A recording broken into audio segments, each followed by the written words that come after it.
आयकर विभाग ने टैक्स चोरी के आरोप में बीबीसी के दिल्ली और मुंबई स्थित दफ्तरों में सर्वे किया। सर्वे है या रेड, इस पर भी एक नई बहस चल रही है। ऐसे में आयकर विभाग की माने तो ये एक सर्वे है।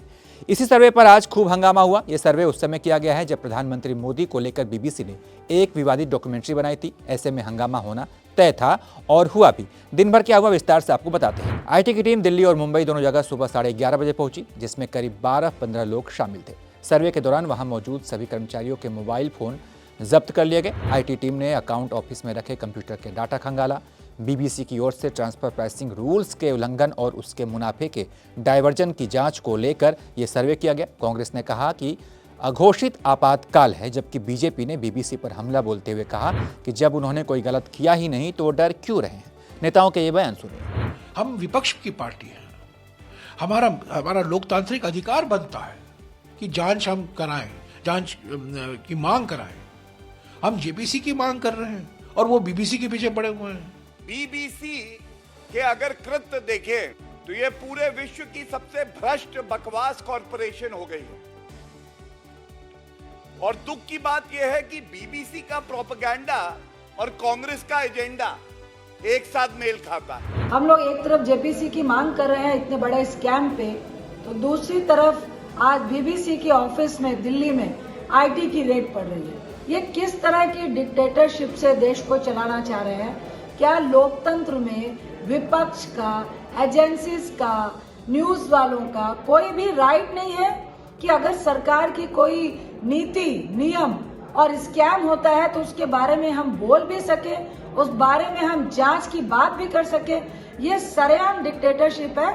मुझे लगता है ये पहली बार हो रहा है इस देश में कि इस लोकतंत्र में तानाशाह की तरह इस देश को चलाया जा रहा है। अगर कोई आपातकाल कहता है तो मैं समझता हूं वो भारत को बदनाम करने के लिए कर रहा है और कुछ नहीं है कांग्रेस के पास में।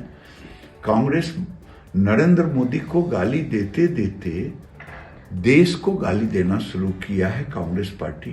इसके अलावा उद्धव ठाकरे, टीएमसी सांसद महुआ मोइत्रा समेत विपक्ष के कई नेताओं ने आज बीजेपी पर हमला बोला और इस कार्रवाई को गलत बताया। वहीं एडिटर गिल्ड ऑफ इंडिया ने मामले में बयान जारी करते हुए कहा है कि ईजेआई इसको लेकर चिंतित है। सत्ता प्रतिष्ठान की आलोचना करने वाले समाचार संस्थान के खिलाफ सरकारी एजेंसियों का इस्तेमाल किया जा रहा है। बता दें कि हाल ही में बीबीसी ने पीएम मोदी को लेकर एक डॉक्यूमेंट्री बनाई थी, जिसमें गुजरात दंगों के दौरान पीएम मोदी की भूमिका पर सवाल उठाए गए हैं। इस डॉक्यूमेंट्री को भारत में बैन कर दिया गया है। तो डॉक्यूमेंट्री पर बवाल मचा हुआ था, इस पर चर्चा चल ही रही थी कि इसी बीच बीबीसी के खिलाफ कार्रवाई होगी। इसीलिए कुछ लोग आरोप लगा रहे हैं कि बीबीसी पर यह कार्रवाई उसकी आवाज को दबाने के लिए है। इस मामले में आयकर विभाग ने क्या कहा, यह भी आपको बता देते हैं। आयकर विभाग ने कहा कि बीबीसी ने ट्रांसफर प्राइसिंग नियमों का पालन नहीं किया। बीबीसी ने जानबूझकर मुनाफे की बड़ी रकम को डाइवर्ट किया। बीबीसी कई सालों से इनकम टैक्स नियमों का पालन नहीं कर रहा है। इस बारे में कई बार नोटिस जारी किया जा चुका है, लेकिन उसके बाद भी नियमों की पालन नहीं किया गया और इसीलिए ये सर्वे किया गया। वहीं इसको लेकर बीबीसी ने इसको लेकर कहा है कि इनकम टैक्स की टीम के साथ पूरा सहयोग कर रहे हैं वो।